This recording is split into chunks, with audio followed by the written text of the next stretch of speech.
اسی عباد اللہ و نفسی بتقوی اللہ۔ جمعہ کا دن جو کہ مبارک دن ہے، سید الایام، اور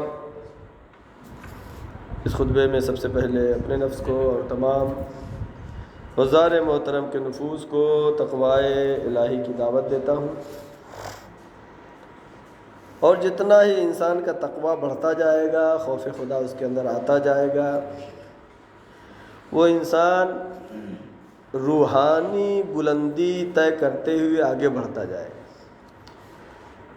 اور اگر تقوی الہی نہیں ہے تو دل کے اندر نور کی جگہ تاریکی لے لیتا ہے، اندھیرا لے لیتا ہے۔ اور علماء علم اخلاق نے جو بیان کیا ہے کہ دل ایسا ہے جیسے کوئی شفاف چیز ہو، صاف بالکل، اور انسان گناہ کرتا ہے، تقوی الہی نہیں کرتا ہے، تو آہستہ آہستہ جیسے جیسے گناہ کرتا جائے گا، کالے دھبے کی شکل میں اس کے دل کو کالا کرتا چلا جائے گا، اور یہ اس حد تک پہنچ جاتا ہے کہ پھر انسان کے اندر یہ توفیق سلب ہو جاتی ہے کہ وہ اپنے گناہوں کی توبہ کر سکے۔ یہ نہیں کہ سوچے تو ابھی تو ہم جوان ہیں، ابھی تو نوجوان ہیں، بعد میں توبہ کر لیں گے۔ نہیں، توبہ کرنے کی توفیق کی بھی ایک لمٹ ہے، ایک حد ہے کہ پورا اگر سیاہ ہو گیا دل تو پھر توبہ بھی انسان نہیں کر سکتا۔ اور ایک حدیث ہے جس میں مولا کائنات حضرت علی ابن ابی طالب علیہ السلام، امام علی علیہ السلام نے ان کی ولادت کی جشن آپ نے منایا، اور پروگرام میں آپ نے شرکت کیا، عظیم ثواب آپ نے حاصل کیا۔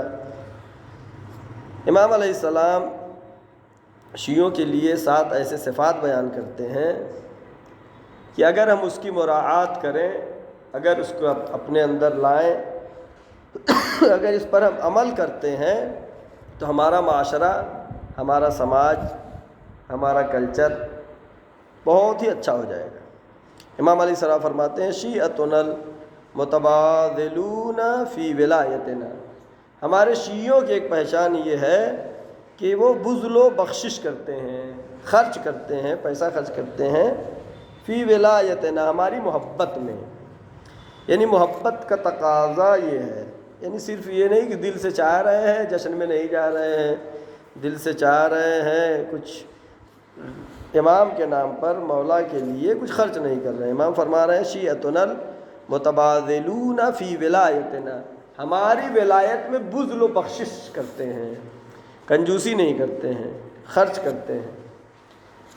دوسری صفت امام علیہ السلام جو فرما رہے ہیں المحابون فی مودتنا، اور یہ ہماری مودت میں، ہماری محبت میں لوگوں سے محبت کرتے ہیں۔ کیا مطلب ہوا؟ یعنی جو مولا کائنات حضرت علی ابن ابی طالب علیہ السلام کے چاہنے والے ہیں، ان سے محبت کرنے والے ہیں۔ شیعہ کی پہچان دوسری امام نے جو بتائی ہے کہ ہمارے چاہنے والوں سے محبت کرتا ہے، صرف رشتہ داری کی بات نہیں ہے۔ کچھ تو محبتیں طبعی اور فطری ہیں، مطلب باپ بیٹے کی محبت، بیٹے کی محبت، بیٹی کی محبت باپ سے، یہ فطری ہے۔ بھائی بہن کی محبت فطری ہے رشتہ داروں میں، لیکن امام علیہ السلام اس کی بات نہیں کر رہے ہیں۔ المحابون فی مودتنا، ہماری مودت کی وجہ سے وہ محبت کرتے ہیں، چونکہ یہ علی کا چاہنے والا ہے، چونکہ یہ امام کو ماننے والا ہے، لہٰذا ہم اس سے محبت کریں۔ یعنی ہمارے محبت کا دائرہ بہت بڑا ہو جائے گا، چاہے وہ شیعہ ہندوستان میں ہو، امریکہ میں ہو، ایران میں ہو، عراق میں ہو، ان سے محبت، یہ ایک شیعہ کی پہچان امام علیہ السلام نے بتائی۔ تو پہلی پہچان کیا بتائی کہ ہماری ولایت میں خرچ کرتے ہیں۔ دوسری پہچان امام نے بتایا کہ ہمارے چاہنے والوں کو اس لیے چاہتے ہیں کہ وہ ہمارے چاہنے والے ہیں۔ اگر ان امام علیہ السلام کے ان امام نے جو فرمایا ہے اگر اس پر عمل کریں تو قوم بہت آگے جائے گی۔ تیسری صفت جو امام بتا رہے ہیں المتزاورون فی احیاء امرنا، ہمارے امر کو زندہ کرنے کے لیے، ہمارے امر کو بڑھانے کے لیے، ہمارے کام کو بڑھانے کے لیے کوشش کرتے ہیں، محنت کرتے ہیں۔ اس میں تمام چیزیں آ جاتی ہیں، مجلس کرتے ہیں، جشن کرتے ہیں، یا کوئی میسج بھی اگر بھیجا کہ امام معصوم کی بات لوگوں تک پہنچ جائے، یہ اس میں شامل ہے۔ المتظاہرون فی احیاء امرنا، ہمارے امر کو پہنچانے میں کوشش کرتے ہیں یعنی مذہبی کام کرتے ہیں، مذہب کا جو بھی کام کریں وہ امام علیہ السلام ایک علامات شیعہ میں سے بتا رہے ہیں۔ چوتھی صفت جو بتائی ہے امام علیہ السلام نے، ان غضبوا لم یظلموا، اگر غصے میں بھی آ جاتے ہیں تو کسی پہ ظلم نہیں کرتے ہیں۔ ہو سکتا ہے سامنے والے نے ایسی حرکت کیا ہو، ایسا کام کیا ہو جس سے آپ کو غصہ آ جائے، امام کیا شیعہ کی پہچان بتا رہے ہیں، ان غضبوا لم یظلموا، ظلم نہیں کرتے ہیں، اگر غصہ بھی آ جاتا ہے انہیں تب بھی شیعہ کی پہچان یہ ہے کہ وہ کسی پہ ظلم نہیں کرتا ہے۔ وَإِن رَضَوْا لَمْ يُسْرِفُوا، اپنی خوشیوں میں اسراف نہیں کرتا ہے، خوشیوں میں اسراف، کہتے ہیں ارے شادی ہے بار بار نہیں ہوتی ہے، اسراف کر رہے ہیں، اضافی اور فالتو پیسہ خرچ کر رہے ہیں۔ امام علیہ السلام شیعہ کی پہچان میں بتا رہے ہیں کہ اگر وہ خوش ہوں لم یسرفوا، وہاں پر بھی اسراف، فالتو پیسہ خرچ نہیں کرتے ہیں، اضافی نہیں خرچ کرتے۔ جو ضروری چیز ہے وہ الگ بات ہے، لیکن خوشی کا مطلب یہ نہیں ہے کہ اپنی چادر سے زیادہ پیر پھیلا دے۔ جیسا پیسہ آپ کے پاس ہے اس اعتبار سے اپنی خوشیاں منا سکتے ہیں، ضروری نہیں کہ قرض لے کر کے خوشی منائی جائے۔ یہ قرض والا مسئلہ ایسا ہے کہ قرض دینے کے لیے تو تاکید ہوئی ہے کہ قرض دو، لیکن لینے والے کے لیے کہا گیا ہے کہ نہ لو۔ لہذا جو ہے کبھی ایسا نہیں ہونا چاہیے کہ اپنی خوشی کو حاصل کرنے کے لیے خوشی میں قرض لے کر کے کر رہے ہیں، نہیں، جتنا ہے اتنے میں کرنا چاہیے، جیسا کہ امام علیہ السلام نے فرمایا ہے۔ چھٹی صفت امام علیہ السلام فرما رہے ہیں، برکت علی من جاورو، جو اس کا پڑوسی ہے اس کے لیے وہ باعث برکت ہوتا ہے، باعث برکت ہوتا ہے۔ اگر ایک مومن ہے اور اس کا پڑوسی اس کے بغل میں ہے تو اس کو باعث برکت سمجھے، اس سے خوش ہو، اس کے ذریعے سے اس کے بچوں کی تربیت ہو، اور اس سے کسی طرح کی تکلیف اور اذیت نہیں ہو۔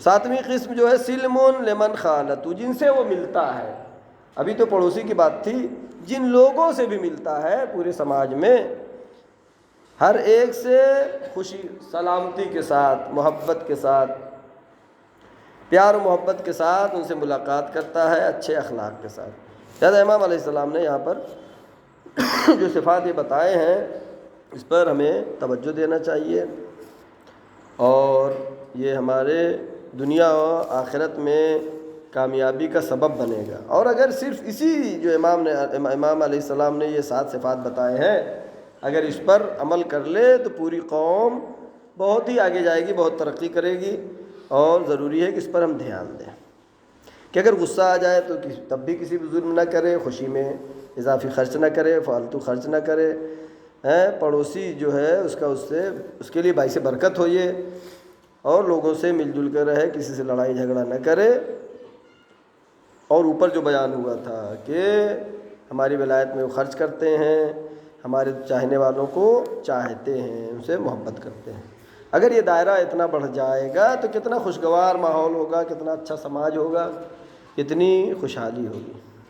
اور چونکہ اگلے ہفتے 7ویں امام حضرت موسی کاظم علیہ السلام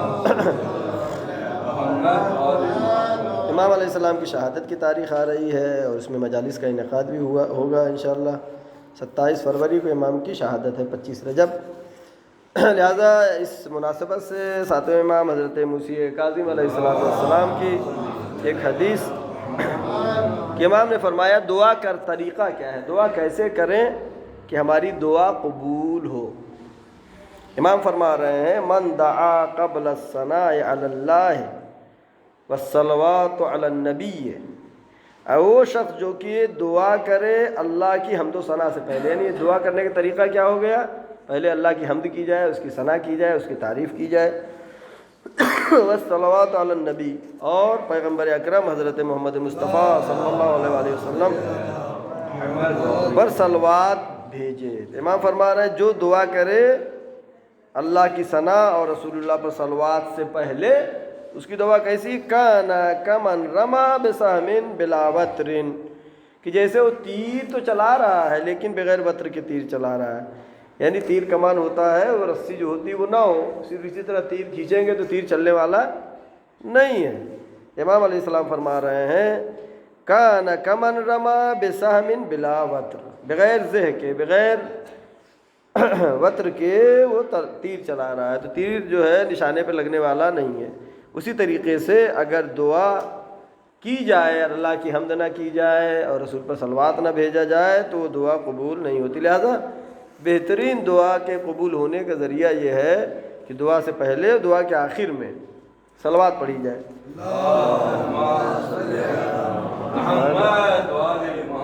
امام علیہ السلام نے بہت ہی نسخہ بہترین ہمیں بتایا ہے، چاہیے کہ اس پر عمل کریں۔ دوسری حدیث میں امام علیہ السلام فرما رہے ہیں لیس منا من لم يحاسب نفسه في كل يوم فإن عمل حسنا استزداد الله وإن عمل سيئا استغفر الله منه وتاب إليه۔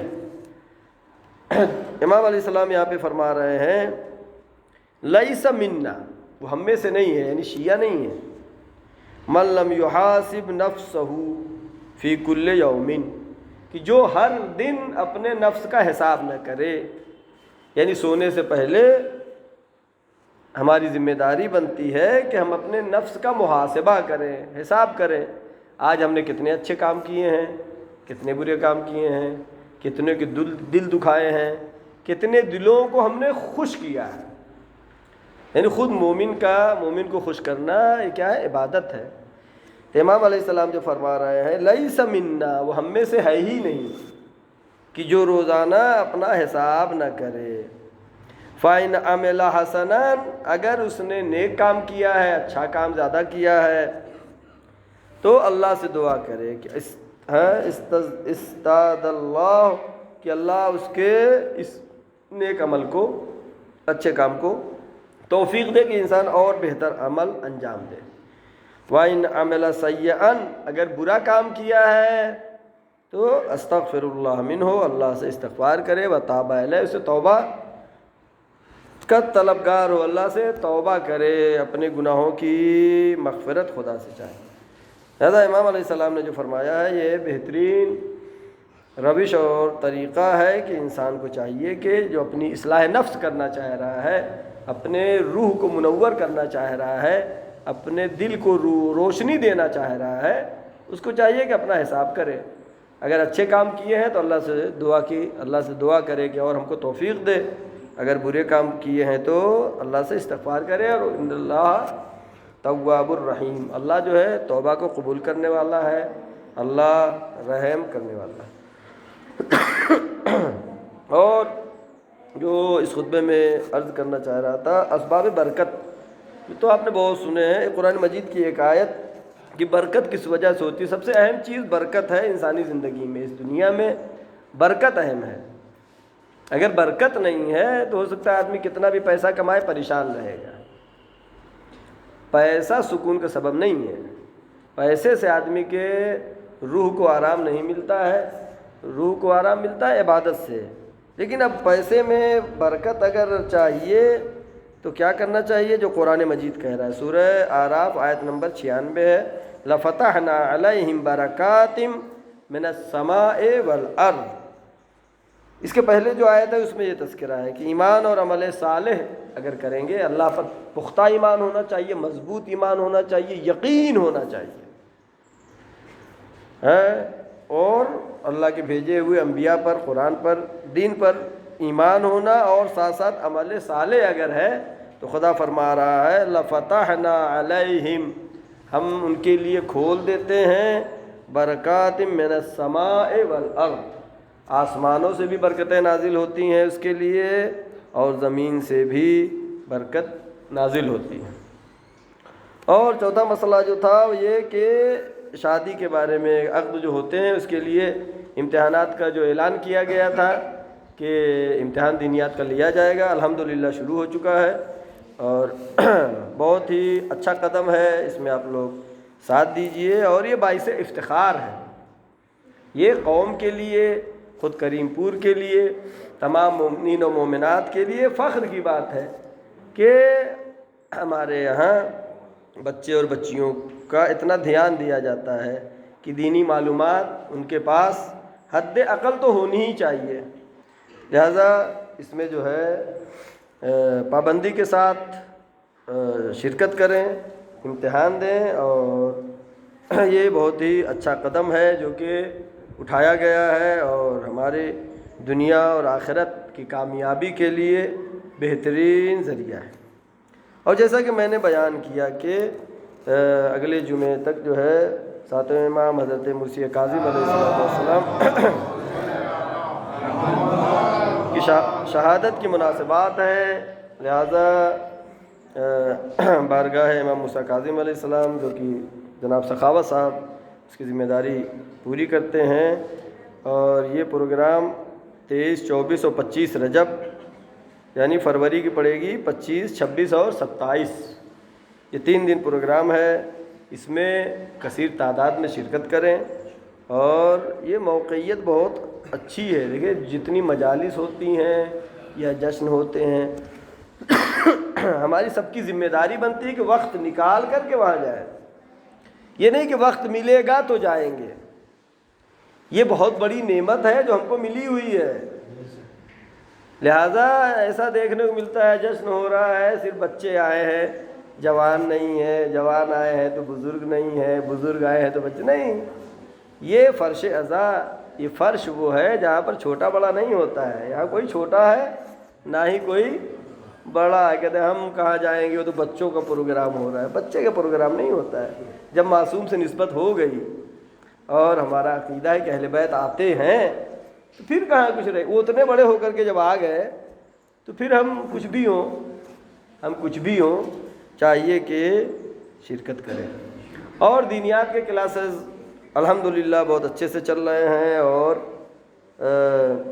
ادھر یہاں پہ تو پہلے کلاس ہو ہی رہا تھا نئے عاشور خانے میں، اور اوپر جو عاشور خانہ ہے ام رباب، اس میں بھی کلاسز نماز مغربین کے بعد ہو رہے ہیں، ماشاءاللہ اچھا چل رہا ہے۔ اور اندرا کالونی، کون سی کالونی؟ امامیہ کالونی میں کلاس جو چل رہا ہے وہ تو بہت اچھا استقبال دکھائی دیا، مجھے بہت خوشی ہوئی کہ جو ہم سوچتے نہیں تھے کہ ایسا ہو سکتا ہے اس سے زیادہ بہتر، اور بہت اچھا، تقریباً 70-80 بچے آ رہے ہیں۔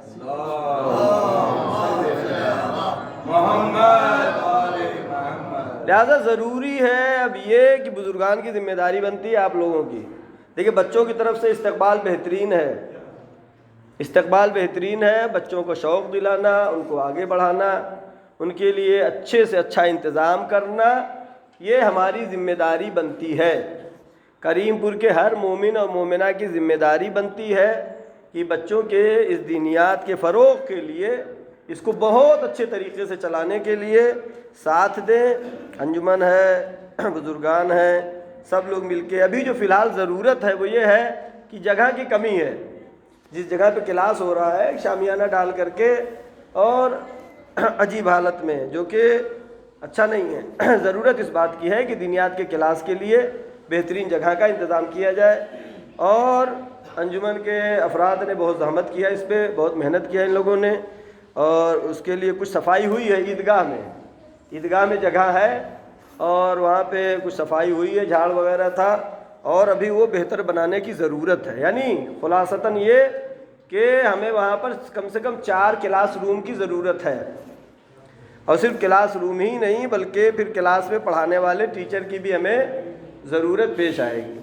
لہٰذا جو خواتین ہیں، جو مرد ہیں، اپنے گھروں میں پڑھاتے ہیں بچوں کو، وہ یہاں آ کے 1 گھنٹہ دے سکتے ہیں، اور بچوں کے یہ دینیات کا کلاس انشاءاللہ روز بروز آگے بڑھے گا، ترقی کرے گا، اور بڑے ٹارگٹ کے ساتھ کہ ابھی دینیات کا چل رہا ہے، انشاءاللہ آگے چل کے حوزہ علمیہ بہترین انداز میں کریم پور میں قائم ہوگا، اس لیے کہ کریم پور بہت ہی خود نام ہی سے کریم ہے، کریم جو اللہ کی صفت ہے۔ رحیم و کریم. لہذا اور اہل بیت علیہ السلام ائمہ معصومین علیہ السلام کے صلی اللہ علیہ وسلم.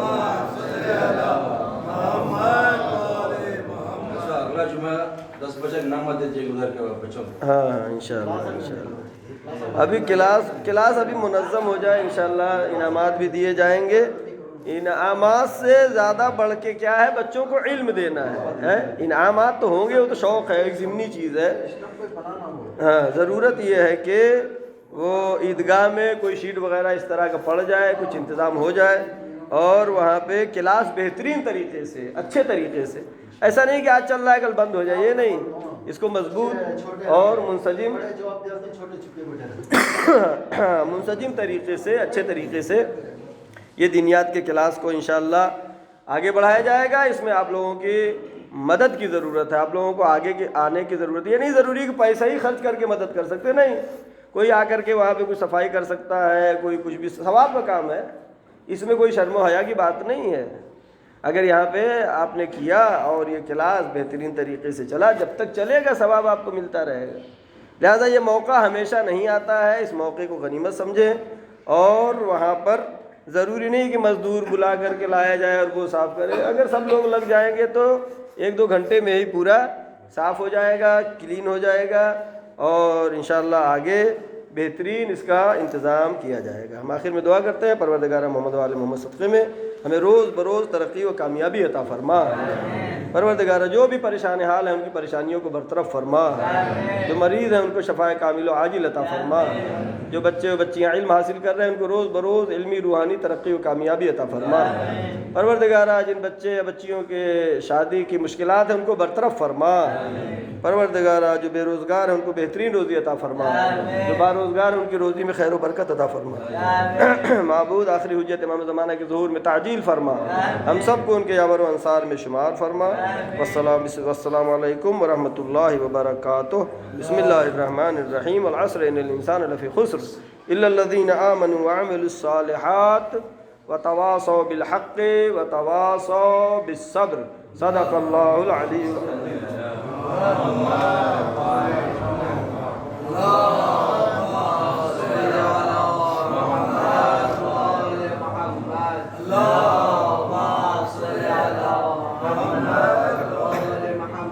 السلام علیکم ورحمۃ اللہ وبرکاتہ. اعوذ باللہ من الشیطان الرجیم. بسم اللہ الرحمن الرحیم. بہ نستعین. الحمد للہ الذی لا الہ الا هو الحلیم الکریم غافر الذنب وقابل التوب وهو الغفور الرحیم. سبحان من سبقت رحمته على غضبه وبسط اليدي بالرحمة. سبحان من لا يزداد الا جودا وكرما. نشهد ان لا اله الا الله وحده لا شريك له ونشهد ان محمدا عبده ورسوله ونشهد ان عليا امير المؤمنين ووصي رسول الله وخليفته بلا فاصل. اللهم صل وسلم وزد وبارك على سيد المرسلين خاتم النبيين ابي القاسم محمد. اللهم صل وسلم على سيدة نساء العالمين فاطمة الزهراء. اللهم صل وسلم على قاعد الغر المحجلين أمير المؤمنين علي بن أبي طالب. اللهم صل وسلم على الحسن المجتبى وعلى الحسين الشهيد بكربلاء وعلى علي بن الحسين زين العابدين وعلى محمد بن علي باقر العلوم الأولين والآخرين وعلى جعفر بن محمد الصادق وعلى موسى بن جعفر الكاظم وعلى علي بن موسى الرضا وعلى علي بن موسى الرضا وعلى محمد بن علي التقي وعلى علي بن محمد النقي وعلى حسن بن علي العسكري وعلى قائدنا ومولانا صاحب العصر والزمان خادم الكفر والفسوق والعصيان اوصيكم عباد اللہ ونفسی بتقوى اللہ. سب سے پہلے اپنے نفس کو اور پھر تمام حضار محترم کے نفوس کو تقوی الہی کی دعوت دیتا ہوں. اور جیسا کہ گزشتہ جمعے کے خطبے میں ہم نے عرض کیا تھا کہ حجاب کے بارے میں جو قرآن مجید میں بہت ساری آیتیں ہیں، لیکن آیت نمبر 30 اور 31 سورہ نور کی آیت نمبر 30 اور آیت نمبر 31 ہم نے بیان کیا تھا. اس میں خداوند عالم فرما رہا ہے قُل لِّلْمُؤْمِنِينَ يَغُضُّوا أَبْصَارَهُم، مومنین سے کہو کہ اپنی نگاہیں جھکا لیں. وَقُل لِّلْمُؤْمِنَاتِ يَغْضُضْنَ أَبْصَارَهُنَّ، عورتوں سے کہو اپنی نگاہیں جھکا لیں. یعنی یہ حجاب یہ وہ مسئلہ ہے کہ جو کہ انسان کی فطرت میں ہے. انسان کی فطرت میں چھپانا یہ انسان کی فطرت میں ہے، اور خواتین کا حجاب بنسبت مردوں کے اور زیادہ ہے. یہ مردوں کے لیے نگاہیں چھپانے کی بات ہے، عورتوں کے لیے کہ اپنی چادروں کو اپنے سر پہ اور اپنے گردن کے اس حصے کو چھپائیں. اور اس کے پہلے کی جو آیت ہے ہم نے چونکہ پچھلے جمعہ میں نہیں پڑھی تھی، آیت نمبر 27 ہے سورہ نور کی، جس میں خداوند عالم فرما رہا ہے کہ یہ بھی ایک حجاب ہی کی طرف اشارہ ہے کہ ایسا نہیں کہ کسی گھر میں کوئی کسی طرح سے گھستا چلا جائے. آیت یہ ہے بسم اللہ الرحمن الرحیم یا ایھا الذین آمنوا لا تدخلوا بیوتا غیر بیوتکم، اے ایمان لانے والو لا تدخلوا بیوتا، دوسرے کے گھروں میں لا تدخلوا بیوتا غیر بیوتکم، اپنے گھر کے علاوہ دوسرے کے گھر میں بغیر اجازت کے داخل نہ ہو جاؤ. حتی تستانسوا، گھر میں داخل اس وقت ہو جب اجازت لے لو، بغیر اجازت کے کہ گھر والے کس حالت میں ہے کیسے ہے معلوم ہے، یوں ہی چلے جا رہے ہیں. آیت کیا کہہ رہی ہے؟ یہ بھی حجاب ہے کہ اگر حجاب میں نہیں ہے عورت سر پہ چادر نہیں ڈالے ہوئے تو ڈال لے گی، نہ کہ یوں ہی. لہذا کہیں اگر جاتے ہیں مجمع ہے خواتین کا تو اعلان کر کے بتا کے جائیں تاکہ وہ اپنا حجاب کر سکیں. لا تدخلوا بیوتا غیر بیوتکم حتی تستأنسوا، اجازت لے کر کے داخل ہو سکتے ہیں جب وہ آئے کہے کہ آئیے. اور حکم کیا ہے اس آیت میں؟ وَتُسَلِّمُوا عَلَىٰ أَهْلِهَا، اور گھر والوں کو سلام کرے. ایسا نہیں بس ایک ہی آدمی کو سلام کر دیا ہے، پورے گھر والوں کو، گھر میں جو لوگ ہیں، عورت ہیں، مرد ہیں، بچے ہیں، جوان ہیں، بوڑھے ہیں. وَتُسَلِّمُوا عَلَىٰ أَهْلِهَا، جمع کا صیغہ سلام علیکم، تم سب پر سلام ہو. وَتُسَلِّمُوا، اجازت لے کے داخل ہو. وَتُسَلِّمُوا عَلَىٰ أَهْلِهَا، اہل خانہ کو سلام کرو. ذَلِكُمْ خَيْرٌ لَكُمْ، یہ تمہارے لیے بہترین ہے. جس کو خدا کہے بہترین ہے تو بہت ہی بہترین ہے. ذَلِكُمْ خَيْرٌ لَكُمْ، یہ سماج میں، یہ کلچر میں، یہ ایک ماحول جو اللہ بتا رہا ہے. لَعَلَّكُمْ تَذَكَّرُونَ، تاکہ تم جو ہے متذکر ہو جاؤ، یا تمہیں اللہ رسول یاد رہے اور تم جو ہے ایک اچھا سماج اور اچھا کلچر وجود میں لا سکو. اب اسی سورہ نور کی آیت نمبر 28 ہے. فَإِن لَمْ تَجِدُوا فِيهَا أَحَدًا، گھر پہ آپ گئے کوئی نہیں ہے، فَلَا تَدْخُلُوهَا، تو گھر میں داخل نہ ہو جاؤ. معلوم کسی گھر میں گئے دروازہ کھلا ہوا ہے، کوئی گھر میں نہیں تب بھی چلے گئے، نہیں. فَإِن لَمْ تَجِدُوا فِيهَا أَحَدًا، اگر گھر میں کوئی بھی نہیں ہے، فَلَا تَدْخُلُوهَا، اس گھر میں داخل نہ ہو. حَتَّى يُؤْذَنَ لَكُمْ، کہ مالک جو ہے گھر کا وہ اجازت دے تب داخل ہو سکتے ہو. اب یہاں پر اہم بات آ رہی ہے جہاں پہ ہم غصے ہو جائیں گے. کسی کے گئے وہ کہے کہ نہیں جاؤ واپس جاؤ. آدمی کی موقعیت الگ ہوتی ہے، کچھ کام ہو سکتا ہے، ہر ایک کی مجبوریاں بھی ہو سکتی. آیت کیا کہہ رہی ہے؟ وَإِن قِيلَ لَكُمْ ارْجِعُوا، اگر گھر والے کہیں کہ جاؤ واپس جاؤ کل آنا ہے. وَإِن قِيلَ لَكُمْ ارْجِعُوا فَارْجِعُوا، پلٹ جاؤ. یہ حکم خدا ہے، یہ قرآن کی آیت ہے. کہ ایسے نہیں کہ ناراض ہو جائے، نہیں، کل آپ کے اوپر بھی ایسی ضرورت ہو سکتی کچھ پیش آ جائے کہ یہ کوئی ملنے آیا ہے لیکن کوئی ایسی ضرورت ہے، کوئی ایسی وجہ ہے کہ ملاقات نہیں کر سکتا ہے، تو وہاں پہ غصے ہونے کی ضرورت نہیں، سب کے لیے حکم ہے، آپ بھی جائیں گے وہ بھی آئے گا۔ وَإِن قِيلَ لَكُمْ ارْجِعُوا فَارْجِعُوا هُوَ أَزْكَىٰ لَكُمْ، یہ تمہارے لیے ازکا ہے، یعنی پاکیزگی کا سبب ہے، اس میں ناراض ہونے کی ضرورت نہیں۔ وَاللَّهُ بِمَا تَعْمَلُونَ عَلِيمٌ، جو کچھ بھی تم کرتے ہو اللہ بہتر جانتا ہے۔ اور آج کل جو بحثیں چل رہی ہیں حجاب وغیرہ کا، اور ایک جو ہے، البتہ دیکھیے حکومت کا کام کیا ہوتا ہے، حکومت کی ذمہ داری کیا ہے؟ حکومت کا کام ہے اپنے ملک میں امن پیدا کرنا، امن ہونا چاہیے، چوری بدماشی غنڈہ گردی یہ سب ختم ہونا چاہیے، یہ حکومت کا کام ہے۔ ہمارے ہندوستان میں تو یہ عالم ہے کہ ATM مشین لگی ہے پھر بھی وہاں ایک آدمی بیٹھا رہتا ہے، کیوں ہے؟ وجہ کیا ہے؟ یعنی ہمارے ملک میں امنیت نہیں ہے۔ زیادہ حکومت کے کام دو اہم ہیں، ایک امنیت برقرار کرنا، دوسرے لوگوں کے لیے روزگار فراہم کرنا۔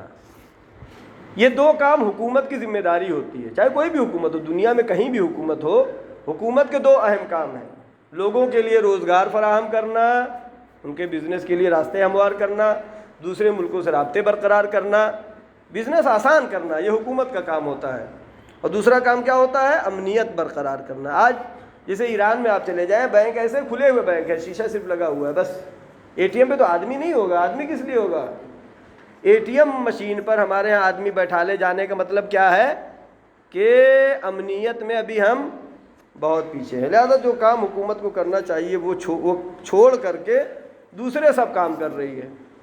اور یہ بہت زیادہ زور مسلمانوں کے ساتھ محبت کا اظہار کہ 3 طلاق جو ہے ہم روک دیا، ہم نے حجاب کو روک دیا، عورتوں کے لیے تکلیف ہے، یہ سب جو ہے اس سے کرنے سے ہندوستان کی جنتا کو کوئی فائدہ ہونے والا نہیں ہے، اس سے کوئی خوشحالی ملنے والی نہیں ہے جب تک روزگار فراہم نہ کیا جائے۔